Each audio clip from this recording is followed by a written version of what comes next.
Hi guys, ഇന്ന് ഞാൻ പറയാൻ പോകുന്നത് ഹൊറർ കഥകളുടെ രാജാവായ സ്റ്റീഫൻ കിങ്ങിന്റെ ഒരു നോവലിനെ ആസ്പദമാക്കിയിട്ട് ഇറങ്ങിയ ഒരു സിനിമയുടെ കഥയാണ്. സേലം സ്ലോട്ട് എന്ന് പേരിട്ടിരിക്കുന്ന ഈ സിനിമ റിലീസ് ചെയ്തിരിക്കുന്നത് 2024 ഈ കഥയുടെ ഒരു ചെറിയ പ്ലോട്ട് പറയുകയാണെങ്കിൽ, ഒരു സുപ്രഭാതത്തില് ഒരു സിറ്റിയിലെ ആൾക്കാരൊക്കെ വാമ്പയേഴ്സ് ആവാൻ തുടങ്ങി. എന്താണ് ആ ആൾക്കാർക്ക് സംഭവിച്ചത്, എങ്ങനെ ആ വാമ്പയേഴ്സിനെ കീഴ്പ്പെടുത്താം എന്നതിനെ കുറിച്ചാണ് ഈ സിനിമയിൽ പറയുന്നത്. അപ്പൊ നമുക്ക് വേഗം തന്നെ സിനിമയുടെ കഥയിലേക്ക് കടക്കാം.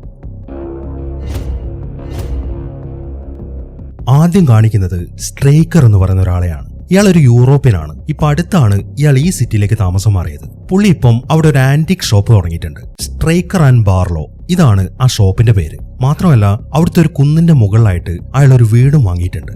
ആ വീടിന് പറയുന്നത് മാർസ്റ്റൺ ഹൗസ് എന്നാണ്. ആ സ്ഥലത്ത് ജീവിക്കുന്ന എല്ലാ ആൾക്കാർക്കും ഈ മാർസ്റ്റൺ ഹൗസിനെ കുറിച്ച് അറിയാം. അവിടെ ഒരുപാട് കൊലപാതകങ്ങളൊക്കെ നടന്നിട്ടുണ്ട്. അതുകൊണ്ട് തന്നെ ആ വീട് അത്രയും ഫേമസ് ആണ്. അയാളിപ്പം അയാളുടെ ജോലിക്കാരന്റെ അടുത്ത് അയാളുടെ ആന്റിക് ഷോപ്പിലേക്ക് ഒരു ഷിപ്മെന്റ് വരുന്നുണ്ട്. അതൊരു ബോക്സ് ആണ്. നീ ഒരാളെ കൂട്ടി ചെന്നിട്ട് ആ ബോക്സ് റിസീവ് ചെയ്യണം. എന്നിട്ട് എന്റെ പുതിയ വീട്ടിലെ സെല്ലാറിന്റെ അകത്തേക്ക് വെക്കണം. ഈ സെല്ലാർ എന്ന് പറഞ്ഞു കഴിഞ്ഞാൽ ഈ വൈനൊക്കെ ഏജ് ചെയ്യാൻ വെക്കുന്ന സ്ഥലമാണ്. അത് അണ്ടർഗ്രൗണ്ടിലാണ് സ്ഥിതി ചെയ്യുന്നത്. നീ ഒരു കാര്യം പ്രത്യേകം ശ്രദ്ധിക്കണം. ആ ബോക്സ് എന്ന് പറയുന്നത് വളരെ ഹെവിയാണ്.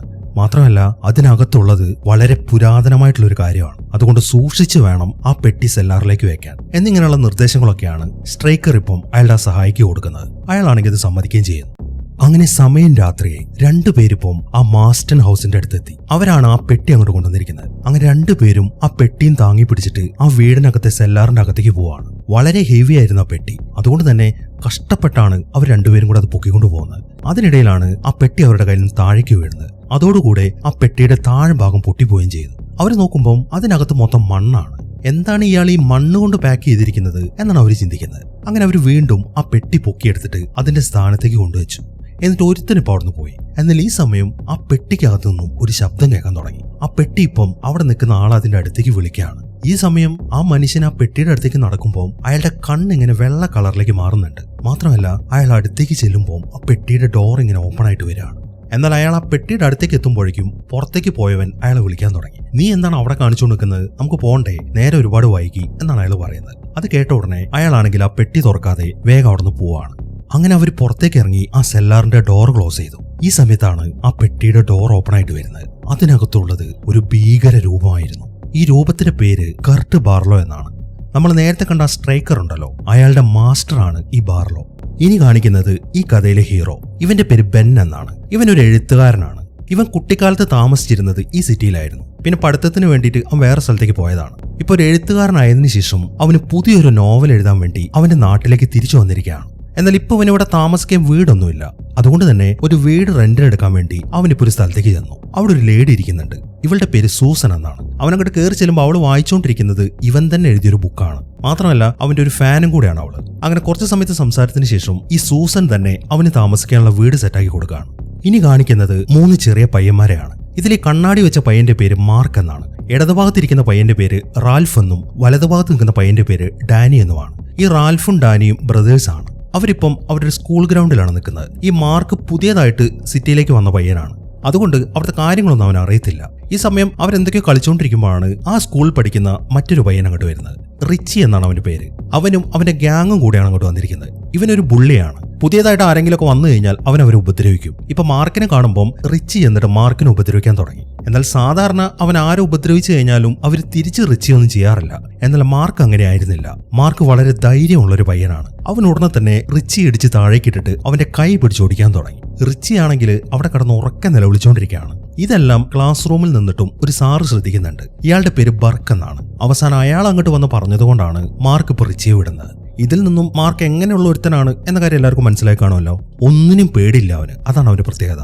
അങ്ങനെ സമയം വൈകുന്നേരമായി. ആ സ്ട്രൈക്കർ ഇപ്പം അയാളുടെ കടയിൽ നിൽക്കുകയാണ്. അയാൾ അവിടെ എന്തോ ചെയ്തുകൊണ്ടിരിക്കുമ്പോഴാണ് മാർക്കും റാൽഫും ഡാനിയും അതിലെ നടന്നു പോകുന്ന അയാൾ കാണുന്നത്. അയാളിപ്പം ആ കുട്ടികളെ നോട്ടമിട്ടിരിക്കുകയാണ്. ഇതേ സമയം തന്നെ സൂസൻ ആണെങ്കിൽ ബെന്നിനെ ഇപ്പം അവിടുത്തെ സ്ഥലങ്ങളൊക്കെ കാണിച്ചു കൊടുക്കുകയാണ്.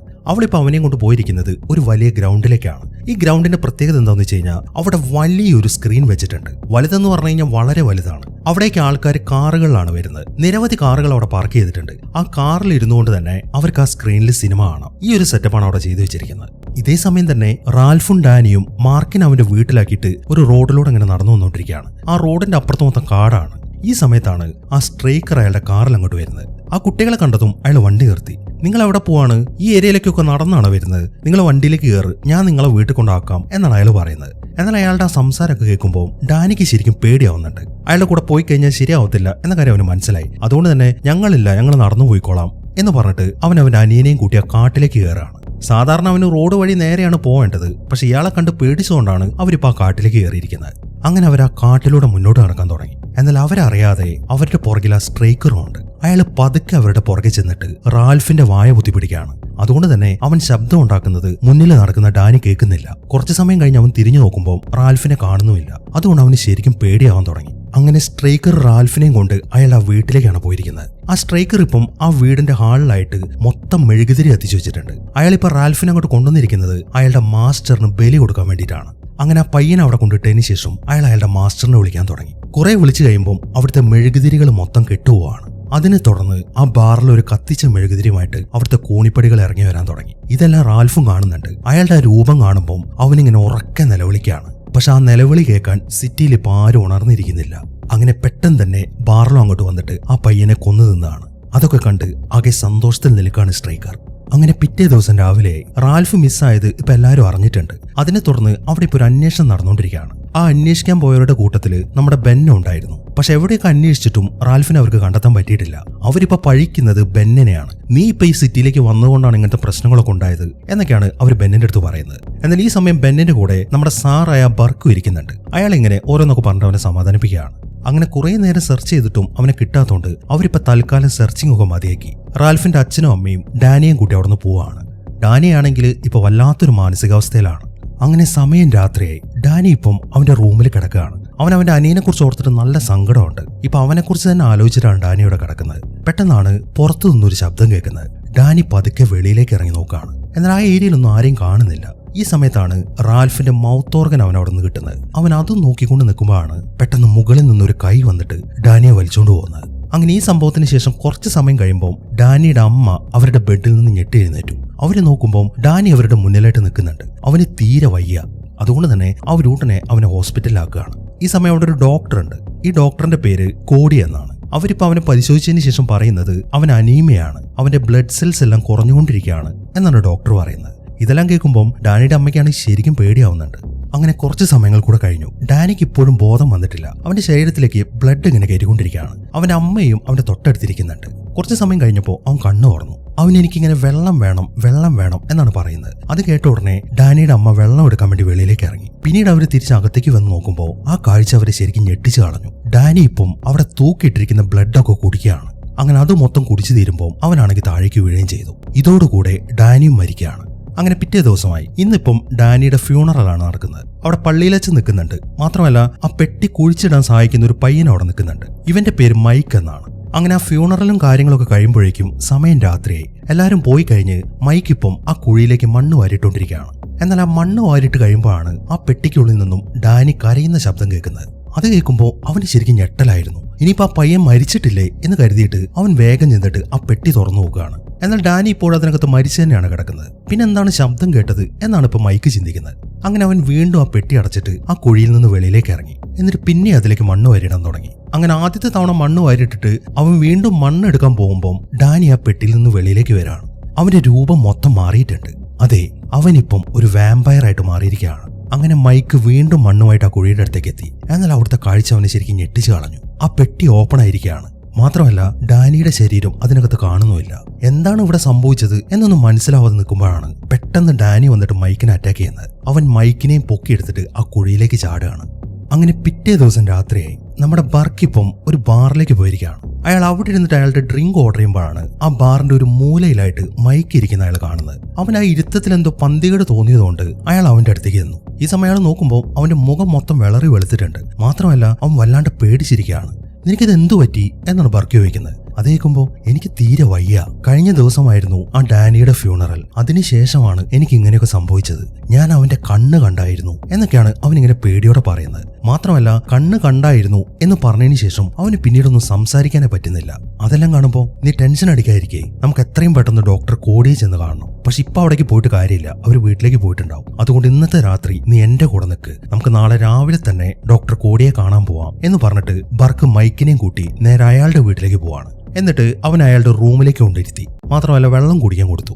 ഈ സമയത്താണ് ബർക്ക് മറ്റൊരു കാര്യം ശ്രദ്ധിക്കുന്നത്. അവന്റെ കഴുത്തിലായിട്ട് 2 പാടുകൾ കാണുന്നുണ്ട്, എന്തോ കടിച്ചതുപോലെ. ഇതെന്താണ് നിന്റെ കഴുത്തില് എന്നാണ് അയാൾ മൈക്കിന്റെ അടുത്ത് ചോദിക്കുന്നത്. അയാളത് ചോദിക്കുമ്പോഴാണ് മൈക്കും അത് ശ്രദ്ധിക്കുന്നത്. അവനവിടെ ടച്ച് ചെയ്ത് നോക്കുമ്പോൾ അവന് വല്ലാണ്ട് വേദനിക്കുകയും ചെയ്യുന്നുണ്ട്. ഇതെന്താണെന്ന് എനിക്ക് അറിയത്തില്ല എന്നാണ് മൈക്ക് പറയുന്നത്. ഇതും കൂടെ കാണുമ്പോൾ ബർക്കിന് എന്തൊക്കെയോ സംശയം തോന്നാൻ തുടങ്ങി. അങ്ങനെ അവൻ അവിടെ കിടത്തിയതിനു ശേഷം അയാൾ ആ വീടിന്റെ താഴേക്ക് ഇറങ്ങി. കുറെ നേരം അയാൾ ഇങ്ങനെ ഓരോന്ന് ആലോചിച്ചുകൊണ്ട് ആ റൂമിന് ചുറ്റും ഇങ്ങനെ നടക്കുകയാണ്. പെട്ടെന്നാണ് വെളിയിൽ നിന്നൊരു ശബ്ദം കേൾക്കുന്നത്. അയാൾ വേഗം തന്നെ വെളിയിലേക്ക് ഇറങ്ങി നോക്കി. ഈ സമയം മൈക്ക് കടന്നിരുന്ന റൂമിന്റെ ജനാല ഇളകി താഴേക്ക് വീണിരിക്കുകയാണ്. മാത്രമല്ല അയാൾ മുകളിലേക്ക് നോക്കുമ്പോൾ മൈക്ക് അവന്റെ റൂമിലേക്ക് ചാടുന്നാണ് കാണുന്നത്. ഇതും കൂടെ കാണുമ്പോൾ മൈക്കിന് ശരിക്കും പണി കിട്ടിയിട്ടുണ്ട് എന്ന കാര്യമൊക്കെ മനസ്സിലായി. അങ്ങനെ ബർക്ക് ഉടനെ തന്നെ ബെന്നിനെ കാണാനാണ് പോകുന്നത്. ബർക്ക് അങ്ങോട്ട് ചെല്ലുമ്പോൾ ബെന്നിന്റെ കൂടെ സൂസനും ഉണ്ട്. ഇപ്പൊ ഇവര് തമ്മിൽ സെറ്റപ്പ് ഒക്കെ ആയി.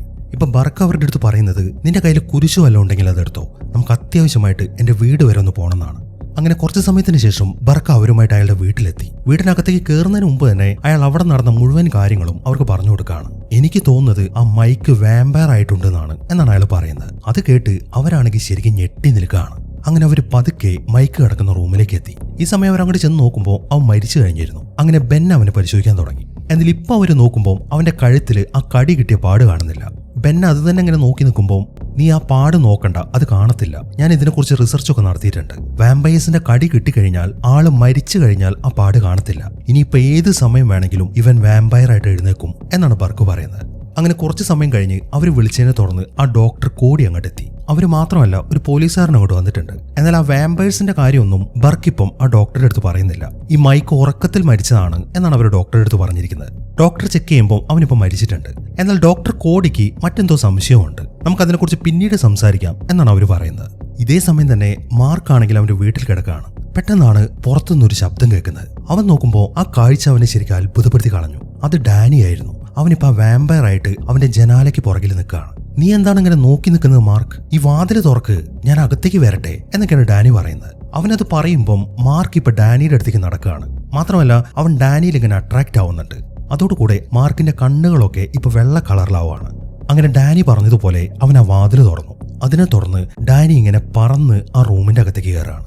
ഈ സമയം ഡാനി പറയുന്നത്, ബാർലോക്ക് നിന്നെ കാണണമെന്നാണ് പറയുന്നത്, അതിനുവേണ്ടി നിന്നെ ഞാൻ ഇവിടുന്ന് കൊണ്ടുപോകാൻ വന്നതാണ് എന്ന് പറഞ്ഞിട്ടാണ് ഡാനി ഇങ്ങനെ അവന്റെ അടുത്തേക്ക് വരുന്നത്. എന്നാൽ ഡാനി ഇങ്ങനെ അവന്റെ അടുത്തേക്ക് വരുമ്പോൾ അവൻ നിൽക്കുന്നതിന്റെ തൊട്ടപ്പുറത്തായിട്ട് ഒരു കുരിശ് വെച്ചിട്ടുണ്ട്. അതിങ്ങനെ പ്രകാശിക്കാൻ തുടങ്ങി. അത് കണ്ടതും മാർക്ക് ആ കുരിശ് എടുത്തിട്ട് ഡാനിയുടെ മുഖത്ത് വെച്ചു കൊടുക്കുകയാണ്. അതോടുകൂടെ ഡാനി അവിടെ നിന്ന് തെറിച്ചു പോവുകയും ചെയ്യുന്നു. എന്നാൽ ഇതുകൊണ്ടൊന്നും മാർക്ക് പേടിക്കുന്നില്ല. അവൻ ഉടനെ തന്നെ ചെന്നിട്ട് ആ ജനൽ അടച്ചു. എന്നിട്ട് ഉറക്കെ ഒരു കാര്യം പറയാൻ തുടങ്ങി, നീ ഒന്നുകൊണ്ടും പേടിക്കേണ്ട ഡാനി, നിന്നെ ഇതിൽ നിന്ന് ഞാൻ രക്ഷിച്ചിരിക്കും, ഇത് ഞാൻ നിനക്ക് തരുന്ന പ്രോമിസ് ആണ് എന്നാണ് മാർക്ക് പറയുന്നത്. അത്രയും പറഞ്ഞതിന് ശേഷം അവൻ വേഗം ചെന്നിട്ട് അവന്റെ ചില കോമിക് ബുക്കുകളൊക്കെ എടുക്കുകയാണ്. ആ ബുക്കുകളിലൊക്കെ വാമ്പയേഴ്സിന്റെ കാര്യമാണ് പറയുന്നത്. ഈ വാമ്പയേഴ്സിനെ എങ്ങനെ കീഴ്പ്പെടുത്താം എന്നാണ് മാർക്ക് ഇപ്പം ആ പുസ്തകത്തിൽ ഇങ്ങനെ ചെക്ക് ചെയ്തുകൊണ്ടിരിക്കുന്നത്. ഈ കുരിശ്, ഹോളി വാട്ടർ, ഇതിനൊക്കെ ഈ വാമ്പയേഴ്സിന് പേടിയാണ്. പിന്നെ ഈ വാമ്പയേഴ്സ് സൺലൈറ്റിൽ പുറത്തേക്ക് വരത്തില്ല. സൺലൈറ്റ് അവറ്റകൾക്ക് താങ്ങാൻ പറ്റത്തില്ല. മാത്രമല്ല അവറ്റകളെ കൊല്ലണം എന്നുണ്ടെങ്കിൽ ഒരു മരക്കഷ്ണം അവരുടെ നെഞ്ചിലേക്ക് കുത്തിയിറക്കിയാൽ മതി. ഇത്രയും കാര്യങ്ങൾ അവന് മനസ്സിലായി. മാത്രമല്ല ഈ വാമ്പയേഴ്സിന്റെ ഹെഡ് എന്ന് പറയുന്നത് ബാർലോ ആണ്. അവനെ കൊന്നു കഴിഞ്ഞാൽ പിന്നെ ഒരു വാമ്പയേഴ്സും ഉണ്ടാവത്തില്ല. ഇങ്ങനെയുള്ള കാര്യങ്ങളൊക്കെയാണ് അവൻ ആ പുസ്തകം വായിച്ചതിൽ നിന്ന് മനസ്സിലാവുന്നത്. ഇതേ സമയം തന്നെ ആ ബർക്കാണെങ്കിൽ അയാളുടെ വീട്ടിൽ എന്തോ റിസർച്ചും കാര്യങ്ങളൊക്കെ നടത്തിക്കൊണ്ടിരിക്കുകയാണ്. പെട്ടെന്നാണ് ആ മൈക്ക് അയാളുടെ അടുത്തേക്ക് വരുന്നത്. അത് കണ്ടതും ബർക്ക് അവിടെ വെച്ചിരിക്കുന്ന ആ കുരിശ് എടുത്തു. അതോടുകൂടെ ആ കുരിശ് പ്രകാശിക്കാൻ തുടങ്ങി. മാത്രമല്ല മൈക്ക് അവിടെ നിന്ന് തെറിച്ചു പോവുകയും ചെയ്തു. അങ്ങനെ അവൻ പോയോന്നറിയാൻ വേണ്ടി അയാൾ ആ കുരിശും പിടിച്ച് അവിടുത്തെ ആ കോറിഡോറിലൂടെ മുന്നോട്ട് നടക്കാൻ തുടങ്ങി. പെട്ടെന്നാണ് മൈക്ക് അയാളുടെ പുറകിലൂടെ വന്നിട്ട് അയാൾ ഇടിച്ച് താഴേക്കിടുന്നത്. അതോടുകൂടെ അയാളുടെ കയ്യിൽ നിന്ന് ആ കുരിശ് തെറിച്ചുപോയി. അങ്ങനെ മൈക്ക് വീണ്ടും അയാളെ ഉപദ്രവിക്കുകയാണ്. മൈക്ക് ഇപ്പം അങ്ങോട്ട് വന്നിരിക്കുന്നത് അയാളെയും പിടിച്ച് ആ ബാർലോന്റെ അടുത്തേക്ക് കൊണ്ടുപോകാൻ വേണ്ടിയിട്ടാണ്. അങ്ങനെ അവൻ അയാളെ ഇടിച്ച് അവിടുത്തെ ആ കോണിപ്പടിയിൽ നിന്ന് താഴേക്കിട്ടു. അതിനുശേഷം വീണ്ടും അയാളുടെ അടുത്തേക്ക് നടക്കാൻ തുടങ്ങി. എന്നാൽ ഈ സമയത്താണ് ബർക്ക് ആ കുരിശെടുക്കുന്നത്. അതോടുകൂടെ മൈക്ക് ആ വീട്ടിൽ നിന്ന് വെളിയിലേക്ക് തെറിച്ചു പോവാണ്. അങ്ങനെ പിറ്റേ ദിവസം രാവിലെ ഡോക്ടർ കോടി ഇപ്പോൾ ഹോസ്പിറ്റലിൽ അവരുടെ റൂമിലിരിക്കുകയാണ്. ഈ സമയത്താണ് ഒരു നേഴ്സ് അങ്ങോട്ട് വരുന്നത്. അവരിപ്പോൾ പറയുന്നത് എന്താണെന്ന് വെച്ച് കഴിഞ്ഞാൽ ഡാനിയുടെ അമ്മയുണ്ടല്ലോ, അവർ മരിച്ചുപോയി. നേഴ്സ് ആ കാര്യം പറയുമ്പോൾ ഡോക്ടർക്ക് എന്തോ ഡൗട്ട് അടിക്കാൻ തുടങ്ങി. അവരുടനെ തന്നെ ആ നേഴ്സിനെയും കൂട്ടി മൈക്കിന്റെ ബോഡി വെച്ചിരിക്കുന്ന സ്ഥലത്തേക്കാണ് പോകുന്നത്. എന്നാൽ അവിടുത്തെ കാഴ്ച അവരെ ശരിക്കും ഞെട്ടിച്ചു കളഞ്ഞു. മൈക്കിന്റെ ബോഡി അവിടെ കാണുന്നില്ല. ഇതിൽ നിന്നും ഡോക്ടർ കോടിയുടെ സംശയം ഇങ്ങനെ ഇരട്ടിക്കാണ്. അങ്ങനെ അവർ ഉടനെ തന്നെ ബർക്കിനെ കാണാൻ വേണ്ടി അയാളുടെ വീട്ടിലേക്കാണ് പോകുന്നത്. ഇതുവരെയായിട്ടും അയാൾ അവിടെ നിന്ന് എഴുന്നേറ്റിട്ടില്ല. കോടി അങ്ങോട്ട് ചെന്നിട്ടാണ് അയാളെ പിടിച്ച് എഴുന്നേൽപ്പിക്കുന്നത്. അങ്ങനെ അയാളെ എഴുന്നേൽപ്പിച്ചതിന് ശേഷം അവള് പറയുന്നത് എന്താണെന്ന് വെച്ച് കഴിഞ്ഞാൽ, ആ ഡാനിയുടെ അമ്മ മരിച്ചുപോയി, മൈക്കിന്റെ ബോഡിയും കാണുന്നില്ല, ഇതൊക്കെ എന്തുകൊണ്ടാണെന്ന് നിങ്ങൾക്ക് അറിയാമോ എന്നാണ് അവള് ചോദിക്കുന്നത്. അവരത് ചോദിച്ചു കഴിയുമ്പോൾ ബർക്കിപ്പം ചില കാര്യങ്ങളൊക്കെ അവർക്ക് വിശദീകരിച്ചു കൊടുക്കുകയാണ്. ഈ സമയം ബെന്നും സൂസനും അവിടെ ഇരിക്കുന്നുണ്ട്. ബർക്ക് ഇപ്പൊ പറയുന്നത് വാമ്പയേഴ്സിന്റെ കാര്യങ്ങളാണ്. അയാളുടെ കയ്യിൽ ഒരു പുസ്തകമുണ്ട്. അതിൽ നിന്ന് അയാൾക്ക് മനസ്സിലായതാണത്. ഈ വാമ്പയേഴ്സിനെ കീഴ്പ്പെടുത്താൻ നമ്മളുടെ മുമ്പിൽ ചില വഴികളൊക്കെ ഉണ്ട്. അതിലൊന്നാമത് ദൈവത്തിലുള്ള നമ്മുടെ വിശ്വാസമാണ്. പിന്നെയുള്ളത് കുരിശ്, ഹോളി വാട്ടർ, പിന്നെ വെളുത്ത റോസാപ്പൂക്കൾ, വെളുത്തുള്ളി. ഇതിനൊക്കെ വാമ്പയേഴ്സിനെ സ്റ്റോപ്പ് ചെയ്യാൻ സാധിക്കും. ഇതൊക്കെ അറിയാവുന്നതുകൊണ്ട് ഞാൻ കുറച്ച് വെളുത്ത റോസാപ്പൂക്കൾ മേടിക്കാൻ വേണ്ടി ഒരു കടയിലേക്ക് വിളിച്ചു. എന്നാൽ ആ കടയിൽ നിന്ന് പറഞ്ഞത് കഴിഞ്ഞ ആഴ്ച അവിടെയുള്ള വെളുത്തപ്പൂക്കൾ മൊത്തം ആ സ്ട്രൈക്കർ വന്ന് വാങ്ങിക്കൊണ്ടുപോയെന്നാണ്. അപ്പോൾ ഉറപ്പായിട്ടും നമുക്ക് ഒരു കാര്യം മനസ്സിലാക്കാം, ഈ സ്ട്രൈക്കറാണ് ഈ വാമ്പയേഴ്സിന്റെ പുറകിൽ എന്നൊക്കെയാണ് ബർക്ക് പറയുന്നത്. അതെല്ലാം കേൾക്കുമ്പോൾ അപ്പൊ നിങ്ങൾ പറഞ്ഞു വരുന്നത് ആ ഡാനിയേയും റാൽഫിനെയും സ്ട്രൈക്കർ പിടിച്ചോണ്ട് പോയെന്നാണോ? അല്ല, അങ്ങനെയല്ല. ആദ്യം പിടിച്ചോണ്ട് പോയ ആ പയ്യനുണ്ടല്ലോ, അതൊരു ബലി കൊടുക്കലായിരുന്നു. അതായത് ആ ബാർലോനെ ഉണർത്താൻ വേണ്ടിയിട്ട്. എന്നാൽ രണ്ടാമത്തെ പയ്യൻ ഡാനിയുടെ കാര്യം എനിക്ക് അറിയത്തില്ല. പക്ഷെ അവന്റെ ഫ്യൂണറൽ നടക്കുന്ന സമയത്താണ് മൈക്കിന് ഒരു അറ്റാക്ക് ഉണ്ടായത് എന്നാണ് മൈക്കിന്റെ അടുത്ത് പറഞ്ഞിട്ടുണ്ടായിരുന്നത്. ബർക്ക് അത് പറഞ്ഞു തീരുമ്പോൾ ബെൻ പറയുന്നത് എന്താന്ന് വെച്ച് കഴിഞ്ഞാൽ, അങ്ങനെയാണെങ്കിൽ നമുക്കൊരു കാര്യം ചെയ്യാം. ഈ ഡാനി മരിച്ചോ ഇല്ലയോ എന്ന കാര്യം നമുക്കൊന്ന് ഉറപ്പുവരുത്തണം. അതിനുവേണ്ടി നമുക്ക് അവന്റെ കല്ലറയൊന്ന് തുറന്നു നോക്കിയാലോ എന്നാണ് ബെൻ ചോദിക്കുന്നത്. എന്നാൽ അത് കേൾക്കുന്ന ഡോക്ടർ കൂടി അതിന് സമ്മതിക്കുന്നില്ല. നിങ്ങൾ എന്തൊക്കെയാ ഈ പറയുന്നത്? ശവക്കല്ലറ പൊളിക്കാനോ? അതൊന്നും നടക്കുന്ന കാര്യമല്ല. ഒന്നാമത് നിങ്ങൾ ഈ പറയുന്ന വാമ്പയേഴ്സിന്റെ കാര്യമൊന്നും എനിക്കിതുവരെയായിട്ടും വിശ്വസിക്കാൻ പറ്റിയിട്ടില്ല. നമുക്ക് എന്തായാലും ഒരു കാര്യം ചെയ്യാം. ഇന്ന് രാവിലെയാണ് ആ ഡാനിയുടെ അമ്മ മരിച്ചത്. ഡാനി എങ്ങനെയാണോ മരിച്ചത് അതേപോലെ തന്നെയാണ് അവന്റെ അമ്മയും മരിച്ചിരിക്കുന്നത്. നിങ്ങൾ പറഞ്ഞ പോലെ ഈ വാമ്പയേഴ്സ് രാത്രിയാണ് വരുന്നതെങ്കിൽ നമുക്ക് രാത്രി വരെ ഒന്ന് വെയിറ്റ് ചെയ്യാം. അങ്ങനെ വരുമ്പം ഡാനിയുടെ അമ്മ വാമ്പയർ ആവുന്നുണ്ടോ എന്ന് നമുക്ക് കാണാലോ എന്നാണ് കോടി പറയുന്നത്. അവരത് പറയുമ്പോൾ ബാക്കിയുള്ളവരാണെങ്കിൽ സമ്മതിക്കുകയും ചെയ്യുന്നു. അങ്ങനെ ആ മീറ്റിംഗിന് ശേഷം ബർക്ക് നേരെ പോകുന്നത് ആ സ്ട്രൈക്കറിന്റെ കടയുടെ അടുത്തേക്കാണ്. ആ സ്ട്രൈക്കർ സൂസന്റെ അമ്മയെ അങ്ങോട്ട് വിളിച്ചു വരുത്തിയിട്ടുണ്ട്. ബർക്ക് അങ്ങോട്ട് നോക്കുമ്പോൾ അവരവിടെ ഒന്ന് ഡാൻസ് ചെയ്യാണ്. അതിൽ നിന്നും ഈ സ്ട്രൈക്കർ സൂസന്റെ അമ്മയെ സെറ്റാക്കി എന്ന കാര്യമൊക്കെ മനസ്സിലായി.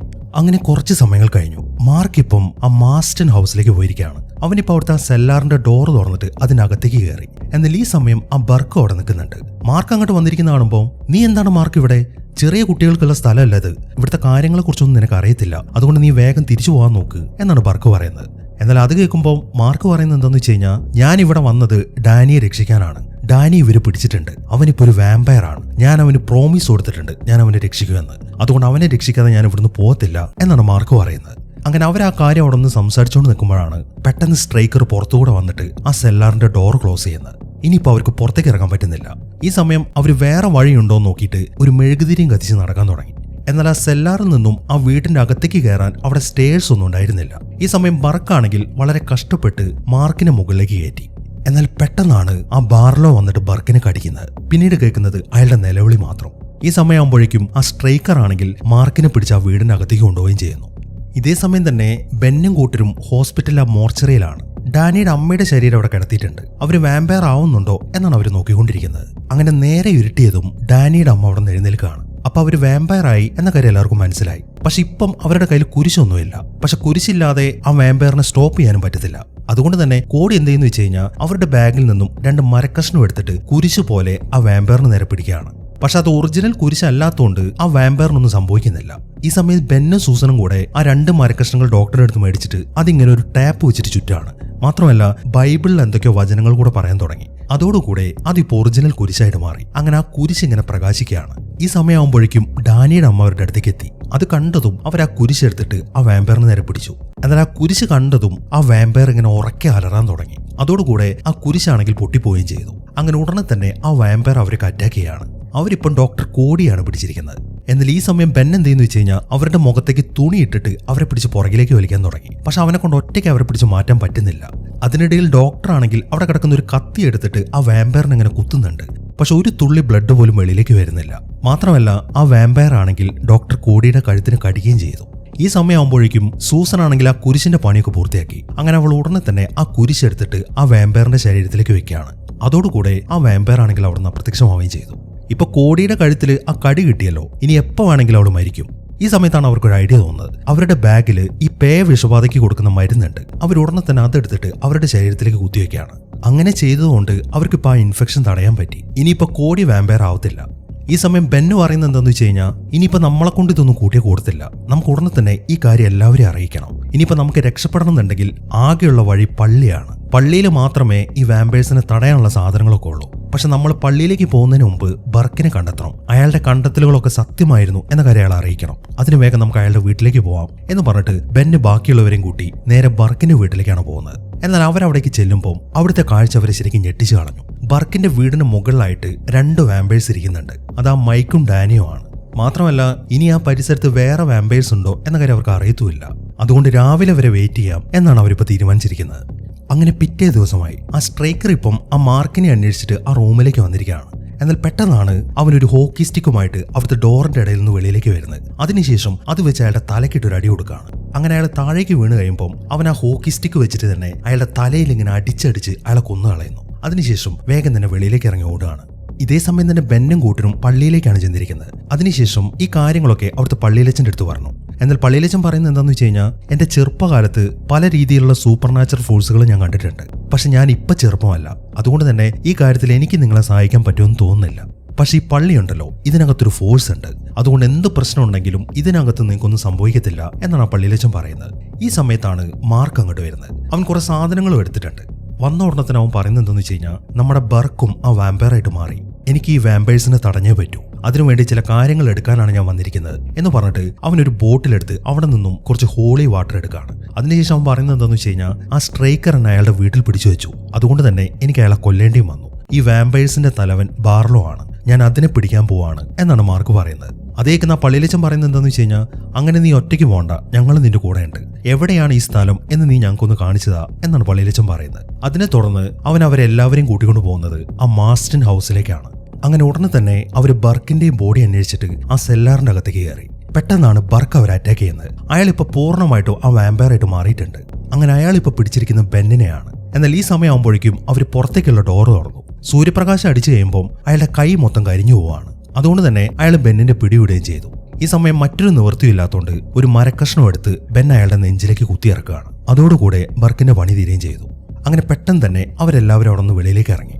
ഇനിയിപ്പോൾ അവരുടെ മുന്നിൽ ആകെയുള്ള പ്രതീക്ഷ ആ പള്ളി മാത്രമാണ്. ആ നാട്ടിലുള്ള മുഴുവൻ ആളുകളെയും ആ പള്ളിക്കകത്തേക്ക് കൊണ്ടുവരണം എന്നാണ് പള്ളിയിലച്ചൻ പറയുന്നത്. പക്ഷെ ആൾക്കാരെ പറഞ്ഞ് കൺവിൻസ് ചെയ്ത് അങ്ങോട്ട് കൊണ്ടുപോകാന്ന് പറയുന്നത് അത്ര സിമ്പിൾ അല്ല. ആരും ഇതൊന്നും വിശ്വസിക്കാൻ പോകുന്നില്ല. അതുകൊണ്ട് ഓരോരുത്തരായിട്ട് ഓരോരോ ആൾക്കാരെ കൺവിൻസ് ചെയ്യാൻ വേണ്ടി പോവാണ്. അങ്ങനെ ഡോക്ടർ കോടി നേരെ പോകുന്നത് ആ പോലീസുകാരനെ കാണാൻ വേണ്ടിയിട്ടാണ്. എന്നാൽ അവൾ അങ്ങോട്ട് ചെല്ലുമ്പോൾ അയാൾ പറയുന്നത് എന്താണെന്ന് വെച്ച് കഴിഞ്ഞാൽ, നീ പറയുന്ന പോലെ എങ്ങോട്ട് വരാൻ എനിക്ക് താല്പര്യമില്ല. നമ്മുടെ ഈ സിറ്റി മൊത്തം നശിക്കാൻ പോവാണ്. അതുകൊണ്ട് ഞാൻ ഈ സിറ്റി വിട്ട് പോവാണ്. വേണമെന്നുണ്ടെങ്കിൽ നിനക്കും എൻ്റെ കൂടെ വരാം എന്നാണ് ആ പോലീസുകാരൻ പറയുന്നത്. എന്നാൽ കോടി അയാളുടെ കൂടെ പോകുന്നില്ല. ഇതേ സമയം തന്നെ സൂസനും ബെന്നും അവളുടെ അമ്മയുടെ അടുത്തേക്കാണ് പോയിരിക്കുന്നത്. എന്നാൽ അവൾ കാര്യം പറയാൻ തുടങ്ങുമ്പോഴേക്കും സൂസന്റെ അമ്മ ചില കാര്യങ്ങൾ പറയാൻ തുടങ്ങി. നീ ഒന്നുകൊണ്ടും പേടിക്കണ്ട മോളെ, നമുക്കിപ്പോൾ ഒരു സഹായിയുണ്ട്. ആ സ്ട്രൈക്കറാണ്. നമ്മളിനി അയാളുടെ സഹായിയാണ്. അയാളുടെ മാത്രമല്ല, അയാളുടെ മാസ്റ്ററായ മാർലോയെയും നമ്മളിനി സെർവ് ചെയ്യാൻ പോവാണ് എന്നൊക്കെയാണ് സൂസന്റെ അമ്മ ഇങ്ങനെ സന്തോഷത്തോടെ പറയുന്നത്. അവരത് പറഞ്ഞു തീരുമ്പോഴേക്കും ഒരു വാമ്പയർ വന്നിട്ട് സൂസന്റെ കഴുത്തിന് ഒരു കടി കൊടുക്കുകയാണ്. എന്നാൽ കടിച്ചു കഴിഞ്ഞ ഉടനെ തന്നെ ബെൻ അങ്ങോട്ട് വന്നിട്ട് അവളെ പിടിച്ചു. അതിനുശേഷം വേഗം തന്നെ അവളെയും കൊണ്ട് വെളിയിലേക്ക് ഇറങ്ങാണ്. ഈ സമയം സൂസന്റെ അമ്മയാണെങ്കിൽ ഒരു തോക്കും എടുത്തിട്ട് അവരുടെ പുറകെ പോകുന്നുണ്ട്. ഇതേ സമയം തന്നെ പള്ളിയിലച്ചനും മാർക്കും മാർക്കിന്റെ വീട്ടിലാണ്. അവരിപ്പം അവന്റെ അച്ഛനും അമ്മേനെയും പറഞ്ഞ് കൺവിൻസ് ചെയ്തുകൊണ്ടിരിക്കുകയാണ്. എന്നാൽ അവരിതൊന്നും വിശ്വസിക്കുന്നില്ല. ഈ സമയത്താണ് വെളിയിൽ നിന്നൊരു ശബ്ദം കേൾക്കുന്നത്. അത് കേട്ട ഉടനെ മാർക്കിന്റെ അച്ഛൻ വെളിയിലേക്ക് ഇറങ്ങി. എന്നാൽ അയാൾ പോയി കഴിഞ്ഞിട്ട് കുറെ സമയം കഴിഞ്ഞിട്ടും അയാൾ തിരിച്ചു വരുന്നില്ല. ഇയാളിത് എവിടെ പോയതാണ് എന്നൊക്കെ ഇങ്ങനെ ചിന്തിച്ചുകൊണ്ട് നിൽക്കുമ്പോഴാണ് പെട്ടെന്ന് ആ ബാർലോ വന്നിട്ട് മാർക്കിന്റെ അമ്മയെ പിടിക്കുന്നത്. അത് ഉടനെ തന്നെ മാർക്കിന്റെ അമ്മയുടെ കഴുത്തിൽ കടിച്ചിട്ട് അവരെ കൊന്നുകളയാണ്. ഈ സമയമാകുമ്പോഴേക്കും പുറത്തേക്ക് പോയ അവന്റെ അച്ഛൻ തിരിച്ചു വന്നു. അയാൾക്കും കടി കിട്ടിയിട്ടുണ്ട്. ഇതെല്ലാം കൂടെ കാണുമ്പോൾ പള്ളിയിലച്ചനാണെങ്കിൽ അയാളുടെ കുരിശെടുത്തു. പക്ഷെ അതുകൊണ്ടൊന്നും ആ ബാർലോനെ ഒന്നും ചെയ്യാൻ പറ്റുന്നില്ല. ബാർലോ അയാളുടെ അടുത്തേക്ക് ഇങ്ങനെ വരുമ്പം ആ കുരിശ് പ്രകാശിക്കുന്നൊക്കെ നിന്നു പോവാണ്. ഈ സമയം ബാർലോ പറയുന്നത് എന്താണെന്ന് വെച്ച് കഴിഞ്ഞാൽ, നീ കണ്ടില്ലേ, നിന്റെ വിശ്വാസങ്ങൾക്കൊന്നും നിന്നെ ഒരിക്കലും രക്ഷിക്കാൻ പറ്റത്തില്ല എന്ന് പറഞ്ഞിട്ട് ബാർലോ ആ പള്ളിയിലച്ചനെയും കൊന്നുകളയാണ്. ഈ സമയമാകുമ്പോഴേക്കും മാർക്ക് ആ വീട്ടിൽ നിന്ന് ഇറങ്ങി. അവനിപ്പം നേരെ ഓടിപ്പോകുന്നത് അവിടെയുള്ള ഒരു ട്രീ ഹൗസിന്റെ മുകളിലേക്കാണ്. അങ്ങനെ പെട്ടെന്ന് തന്നെ അവൻ അതിന്റെ അകത്തേക്ക് കയറി അതിന്റെ ഡോറൊക്കെ ക്ലോസ് ചെയ്തു. കുറെ വാമ്പേഴ്സ് ആ വീടിനകത്തേക്ക് കയറാൻ ശ്രമിക്കുന്നുണ്ട്. എന്നാൽ അവനാണെങ്കിൽ മുഴുവൻ ഡോറും ക്ലോസ് ചെയ്തിട്ട് അതിനകത്ത് തന്നെ ഇരിക്കുകയാണ്. ഈ സമയം ബാക്കി വാമ്പേഴ്സ് ആണെങ്കിൽ അവൻ വെളിയിലേക്ക് ഇറങ്ങുന്നതും വെയിറ്റ് ചെയ്തുകൊണ്ട് ആ വീടിന്റെ മുകളിൽ തന്നെ ഇങ്ങനെ നിൽക്കുകയാണ്. ഇതേ സമയം തന്നെ ബെൻ ആണെങ്കിൽ സൂസനെയും പൊക്കിയെടുത്ത് നേരെ പോകുന്ന ആ പള്ളിയിലേക്കാണ്. പള്ളിക്കകത്ത് ഡോക്ടർ കോടിയുണ്ട്. അവരുടെ കയ്യിലുള്ള ആ മരുന്ന് കുത്തിവെക്കാനാണ് അവനിപ്പോൾ അവളെയും കൊണ്ട് അങ്ങോട്ട് ചെന്നിരിക്കുന്നത്. എന്നാൽ പള്ളിക്കകത്തേക്ക് കയറുമ്പോഴേക്കും അവളിപ്പോൾ ആ വാമ്പയർ ആയിട്ടുണ്ട്. ആ കാര്യം കോടിക്ക് മനസ്സിലായി. ഇനി നമുക്കൊന്നും ചെയ്യാൻ പറ്റത്തില്ല, നീ വേഗം ഇവളെ കൊന്നു കളഞ്ഞേക്ക് എന്ന് പറഞ്ഞിട്ട് അവരൊരു വടിയെടുക്കുകയാണ്. എന്നാൽ അപ്പോഴേക്കും ബെന്നിനെ തട്ടി മാറ്റിയിട്ട് സൂസൻ വെളിയിലേക്ക് പോകുന്നു. എന്നാൽ അവൾ പോയത് കാണുമ്പോൾ ബെന്നും അവളുടെ പുറകെ ഓടാൻ തുടങ്ങി. എന്നാൽ ആ പള്ളിയിൽ നിന്ന് വെളിയിലേക്ക് ഇറങ്ങി കഴിയുമ്പോൾ അവന്റെ ചുറ്റും ഇങ്ങനെ വാമ്പേഴ്സ് കൂടി നിൽക്കുകയാണ്. ഇപ്പൊ അവൻ വെളിയിലേക്ക് ഇറങ്ങിയത് ഒരു അബദ്ധമായി പോയി. അങ്ങനെ വാമ്പേഴ്സ് അവനെ പിടിക്കാൻ വരുന്ന കാണുമ്പോൾ അവൻ തിരിച്ച് പള്ളിയിലേക്ക് ഓടാൻ തുടങ്ങി. അങ്ങനെ പള്ളിയുടെ വാതിൽക്കൽ എത്തിയതും ഡോക്ടർ അവൻ ആ മരക്കഷ്ണം എറിഞ്ഞു കൊടുക്കുന്നു. അവനത് പിടിച്ചതും ഒരു വാമ്പയർ അവനെയും കൊണ്ട് മുകളിലേക്ക് പറന്നു പോവാണ്. എന്നാൽ അടുത്ത സെക്കൻഡിൽ തന്നെ അത് പോയ പോലെ തന്നെ താഴേക്ക് വീഴുന്നു. അതെ, അവൻ ആ വടി വെച്ചിട്ട് അതിനെ നെഞ്ചിൽ കുത്തിയിട്ടുണ്ട്. അങ്ങനെ പിന്നെയും വാമ്പേഴ്സ് അവന്റെ അടുത്തേക്ക് വരുന്ന കാണുമ്പോൾ അവൻ വേഗം തന്നെ ആ പള്ളിക്കകത്തേക്ക് കയറിയിട്ട് വാതിലടയ്ക്കുകയാണ്. അങ്ങനെ ഇനി എന്ത് ചെയ്യണമെന്ന് അറിയാതിരിക്കുമ്പോഴാണ് പെട്ടെന്ന് ആ പള്ളിയുടെ ചില്ലൊക്കെ തകർത്തിട്ട് ഒരു ശരീരം അകത്തേക്ക് വന്നു വീഴുന്നത്. അത് ആ നാട് വിടാൻ പോയ പോലീസുകാരന്റെ ശരീരമായിരുന്നു. അങ്ങനെ പിറ്റേ ദിവസമായി മാർക്ക് ആ ട്രീ ഹൗസിൽ നിന്ന് ഇറങ്ങിയതിനു ശേഷം അവനിപ്പോൾ നേരെ പോയിരിക്കുന്നത് ആ സ്ട്രൈക്കറിന്റെ ഷോപ്പിലേക്കാണ്. അവൻ അതിന്റെ അകത്തേക്ക് കയറി അവിടെയൊക്കെ ചെക്ക് ചെയ്തുകൊണ്ടിരിക്കുമ്പോഴാണ് പെട്ടെന്ന് ഡാനി അങ്ങോട്ട് വരുന്നത്. എന്നാൽ അവൻ മാർക്കിനെ പിടിച്ചപ്പോഴേക്കും മാർക്കാണെങ്കിൽ ആ തടിക്കഷ്ണം വെച്ചിട്ട് ഡാനിയുടെ നെഞ്ചിലേക്ക് കുത്തിയിറക്കുന്നു. അതോടുകൂടെ ഡാനിയുടെ പണി തീർന്നു. അങ്ങനെ അവൻ ആ കടയിൽ നിന്ന് വെളിയിലേക്ക് ഇറങ്ങി. ഈ സമയത്താണ് ബെന്നും ഡോക്ടറും അങ്ങോട്ട് വരുന്നത്. അവരെ കണ്ട ഉടനെ തന്നെ ഡാനിയെ കൊന്ന കാര്യമൊക്കെ മാർക്ക് അവരുടെ അടുത്ത് പറഞ്ഞു. ഈ സമയം അവർ ചിന്തിക്കുന്നത് ഈ പകൽ സമയത്ത് ഈ വാമ്പേഴ്സ് ഒക്കെ എങ്ങോട്ടാണ് പോകുന്നതാണ്. എന്തായാലും അവറ്റകൾ സിറ്റി വിട്ടു പോകുന്നില്ല, സിറ്റിയിൽ തന്നെയുണ്ട്. പക്ഷെ രാവിലെ പുറത്തിറങ്ങാൻ പറ്റാത്തതുകൊണ്ട് അവരെവിടെയോ ഒളിച്ചിരിക്കുകയാണ്. അതാണ് ഇനി അവർക്ക് കണ്ടെത്തേണ്ടത്. ആ കാര്യമൊക്കെ ഡിസ്കസ് ചെയ്തുകൊണ്ടിരിക്കുമ്പോഴാണ് ബെൻ ഒരു കാര്യം ശ്രദ്ധിക്കുന്നത്. അവിടെ എങ്ങും ഒറ്റ കാറ് പോലും കാണുന്നില്ല. അതിൽ നിന്നും അവനൊരു കാര്യം മനസ്സിലായി. ഈ കാറൊക്കെ കൂടിക്കിടക്കുന്ന ഒരു സ്ഥലമുണ്ടല്ലോ, ആ ഗ്രൗണ്ടിൽ ആ വലിയ സ്ക്രീനിന്റെ മുമ്പിൽ ഉറപ്പായിട്ടും അവിടെ നിർത്തിയിട്ടിരിക്കുന്ന കാറുകൾക്കുള്ളിലായിരിക്കും ആ വാമ്പേഴ്സ് ഉണ്ടാവുക എന്ന കാര്യം ബെന്നിന് മനസ്സിലായി. അങ്ങനെ ഉടനെ തന്നെ അവർ ആ കാറുകൾ നിർത്തിയിട്ടിരിക്കുന്ന സ്ഥലത്തേക്ക് പോവാണ്. അവരുടെ ഊഹം തെറ്റിയില്ല, അതിനകത്ത് തന്നെയാണ് എല്ലാ വാമ്പേഴ്സും മറിഞ്ഞിരിക്കുന്നത്. പകൽ സമയം അവറ്റകൾ മൊത്തം ഉറക്കത്തിലായിരിക്കും. അങ്ങനെ അവൻ നേരെ ചെന്നിട്ട് സൂസന്റെ കാറിന്റെ ഡിക്കി ഓപ്പൺ ചെയ്യാണ്. അതിനകത്ത് അവളുടെ ശരീരം കിടക്കുന്നുണ്ട്. ഇനിയിപ്പോൾ അവളെ കൊല്ലാന്നല്ലാതെ അവരുടെ മുമ്പിൽ മറ്റൊരു മാർഗ്ഗവുമില്ല. അങ്ങനെ സൂസനെ കൊല്ലാൻ വേണ്ടി ഡോക്ടർ ഒരു തടിക്കഷ്ണം എടുത്തു. എന്നാൽ അവളെ കുത്താൻ തുടങ്ങുന്നതിന് മുമ്പ് ഒരു വെടി പൊട്ടുകയാണ്. അതോടുകൂടെ ഡോക്ടർ മരിച്ചുപോവുകയും ചെയ്തു. ആ ഷൂട്ട് ചെയ്തിരിക്കുന്നത് സൂസന്റെ അമ്മയാണ്. അവളിപ്പം ആ തോക്കും പിടിച്ചു വന്നിട്ട് തുടരെ വെടിവെക്കാൻ തുടങ്ങി. അത് കണ്ടതും മാർക്കും ബെന്നും അവിടെ ഒരു കാറിന്റെ അപ്പുറത്തേക്ക് മറിഞ്ഞിരിക്കുകയാണ്. ഈ സമയമാകുമ്പോഴേക്കും നേരെ ഇരുട്ടാനായിട്ടുണ്ട്. ഇപ്പൊ സൂര്യൻ ഇപ്പം ആ വലിയ സ്ക്രീനിന്റെ അപ്പുറത്തേക്ക് ഇങ്ങനെ താഴ്ന്നു പോയിക്കൊണ്ടിരിക്കുകയാണ്. അത് ആ സ്ക്രീനിന്റെ അപ്പുറത്തേക്ക് താഴും തോറും ആ സ്ക്രീനിന്റെ താഴെഭാഗത്ത് നിൽക്കുന്ന ഭാഗത്തൊക്കെ ഇരുട്ടാവാൻ തുടങ്ങി. അതോടുകൂടെ ആ താഴെഭാഗത്തുള്ള കാറിന്റെ ഡിക്കിയൊക്കെ തുറന്നിട്ട് അതിനകത്തുള്ള വാമ്പേഴ്സ് ഒക്കെ പുറത്തേക്ക് ഇറങ്ങാണ്. അങ്ങനെ അവറ്റകളെല്ലാം കൂട്ടത്തോടെ വന്നിട്ട് ഇവരെ അറ്റാക്ക് ചെയ്യാൻ തുടങ്ങി. അവരെല്ലാവരും കൂടെ ഇപ്പൊ ബെന്നിനാണ് പിടിച്ചിരിക്കുന്നത്. ഈ സമയത്താണ് മാർക്കിന് ഒരു ഐഡിയ വന്നത്. അവൻ എന്തെന്ന് വെച്ച് കഴിഞ്ഞാൽ ഒരു കാറിന്റെ അകത്തേക്ക് കയറിയിട്ട് ആ കാർ സ്റ്റാർട്ടാക്കി. എന്നിട്ട് അവൻ ആ കാർ ഓടിച്ചു തന്നിട്ട് ആ സ്ക്രീനിന്റെ കാലുകളൊക്കെ ഇടിച്ച് തകർത്ത് കളയാണ്. അതോടുകൂടെ ആ സ്ക്രീൻ മൊത്തം പൊളിഞ്ഞ് താഴേക്ക് വീണു. ഈ സമയം വീണ്ടും അവിടേക്ക് സൂര്യപ്രകാശം അടിക്കുമ്പോൾ ഇപ്പൊ പുറത്ത് നിൽക്കുന്ന മുഴുവൻ വാമ്പേഴ്സും കത്തിപ്പോവാണ്. അങ്ങനെ ആ വാമ്പേഴ്സിന്റെ പണി തീർന്നെങ്കിലും സൂസന്റെ അമ്മ ഇപ്പോഴും അവിടെ തോക്കും പിടിച്ച് നടക്കുന്നുണ്ട്. അവളിപ്പോ ബെന്നിന്റെ അടുത്തേക്കാണ് വരുന്നത്. എന്നാൽ ഈ സമയത്താണ് മാർക്ക് വണ്ടി ഓടിച്ചു വന്നിട്ട് സൂസന്റെ അമ്മയെ ഇടിച്ച് തെറിപ്പിക്കുന്നത്. അതോടുകൂടെ സൂസന്റെ അമ്മയുടെ പണിയും തീർന്നു. ഈ സമയമാകുമ്പോഴേക്കും സൂര്യൻ അസ്തമിക്കാറായി. ഉടനെ തന്നെ ബാർലോ വെളിയിലേക്ക് വരും. ഇനിയിപ്പോ സൂര്യൻ പൂർണ്ണമായിട്ട് മറയുന്നവരെ അവർക്ക് സമയമുള്ളൂ. പക്ഷെ അവരെവിടേക്ക് നോക്കിയിട്ടും ബാർലോ എവിടെയാണുള്ളത് എന്നവർക്ക് കണ്ടെത്താനായിട്ടില്ല. ഈ സമയത്താണ് കുറച്ചങ്ങോട്ട് മാറ്റി നിർത്തിയിട്ടിരിക്കുന്ന ഒരു വാൻ അവർ കാണുന്നത്. ഒരു പക്ഷെ അതിനകത്തായിരിക്കും ബാർലോ എന്ന കാര്യം അവർക്ക് മനസ്സിലായി. അങ്ങനെ ഉടനെ തന്നെ അവർ ആ വാന്റെ ഡോർ തുറന്നു. അതിനകത്തുണ്ടായിരുന്നത് ഒരു ശവപ്പെട്ടിയാണ്. അവർ വേഗം തന്നെ ആ ശവപ്പെട്ടി എടുത്ത് പുറത്തേക്ക് വെച്ചു. എന്നാൽ അത് തുറക്കാൻ തുടങ്ങി. കുറെ നേരം ട്രൈ ചെയ്ത് കഴിയുമ്പോഴാണ് പെട്ടെന്ന് ആ ശവപ്പെട്ടിയുടെ മൂടി തെറിച്ചു പോകുന്നത്. അതോടുകൂടെ ബെന്നും മാർക്കും പുറകിലേക്ക് തെറിച്ചുപോയി. അത് ബാർലോ ആണ് എന്ന കാര്യം അവർക്ക് മനസ്സിലായി. അവർ ഉടനെ തന്നെ അവിടെയുള്ള റൂമിന്റെ അകത്തേക്ക് കയറാണ്. എന്നാൽ പെട്ടെന്നാണ് സൂസൻ വന്നിട്ട് ബെന്നിനെ അറ്റാക്ക് ചെയ്യുന്നത്. അങ്ങനെ അവര് തമ്മിൽ ഒരു ഫൈറ്റ് നടക്കുകയാണ്. അതിനിടയിൽ മാർക്കാണെങ്കിൽ അവിടെ നിന്ന് വെളിയിലേക്ക് ഇറങ്ങി ഓടി. ഈ സമയത്താണ് ആ ബാർലോ അങ്ങോട്ട് വരുന്നത്. അതിനെ കണ്ടതും മാർക്ക് അവിടെ താഴെയുള്ള ഒരു സ്ഥലത്തേക്ക് കയറിയിരിക്കുകയാണ്. ഈ സമയവും സൂസനും ബെന്നും തമ്മിലുള്ള ഫൈറ്റ് നടക്കുകയാണ്. അങ്ങനെ കുറെ സമയത്തെ ഫൈറ്റിന് ശേഷം അവിടെ വെച്ചിരിക്കുന്ന ഒരു കസേരയുടെ കാലെടുത്തിട്ട് അവൻ അവളുടെ നെഞ്ചിലേക്ക് കുത്തിയിറക്കുകയാണ്. അതോടുകൂടെ അവളുടെ പണിയും തീർന്നു. ഈ സമയമാകുമ്പോഴേക്കും ആ ബാർലോ ആണെങ്കിൽ മാർക്കിന്റെ അടുത്തെത്തി. അതിപ്പോ ആ ഏരിയ മൊത്തം തകർത്തിട്ട് അവനെ കടിക്കാൻ വേണ്ടി അതിന്റെ തല ഇങ്ങനെ താഴേക്ക് കൊണ്ടുവരികയാണ്. എന്നാൽ പെട്ടെന്നാണ് ബെൻ ഒരു തടിക്കഷ്ണം എടുത്തിട്ട് ആ ബാർലോന്റെ വായിലേക്ക് കുത്തിയിറക്കുന്നത്. അതോടുകൂടെ അയാളുടെ തലയിൽ മൊത്തം തുള വീണു. അങ്ങനെ ആ ബാർലോനെ പിടിച്ച് പുറത്തേക്ക് ഇട്ടിട്ട് അവൻ ആ തടിക്കഷ്ണം എടുത്തിട്ട് അയാളുടെ നെഞ്ചിലേക്കും കൂടെ കുത്തിയിറക്കാണ്. അതോടുകൂടെ ബാർലോയുടെ പണിയും തീർന്നു. അങ്ങനെ എല്ലാ വാമ്പേഴ്സിനും അവർ കൊന്നുകളഞ്ഞു. ഇനിയിപ്പം ആ സിറ്റിയിൽ നിന്നിട്ട് കാര്യമില്ല. അവിടെ ഇനി വേറെ ആരുമില്ല. അതുകൊണ്ട് തന്നെ ബെന്നെ മാർക്കിനെയും കൂട്ടി അവന്റെ നാട്ടിലേക്ക് തന്നെ തിരിച്ചു പോവാണ്. ഈ ഒരു സീനും കാണിച്ചിട്ടാണ് ഈ സിനിമ അവസാനിക്കുന്നത്. അപ്പൊ എങ്ങനെയുണ്ടായിരുന്നു? എന്താണെങ്കിലും നിങ്ങളുടെ അഭിപ്രായങ്ങൾ എഴുതിയറിയിക്കാൻ മറക്കരുത്. പിന്നെ ലൈക്ക് ചെയ്യാനും ഷെയർ ചെയ്യാനും സബ്സ്ക്രൈബ് ചെയ്യാനും മറക്കരുത്. അപ്പൊ പുതിയൊരു കിടിലൻ സിനിമയുമായിട്ട് നമുക്ക് അടുത്ത വീഡിയോയിൽ കാണാം.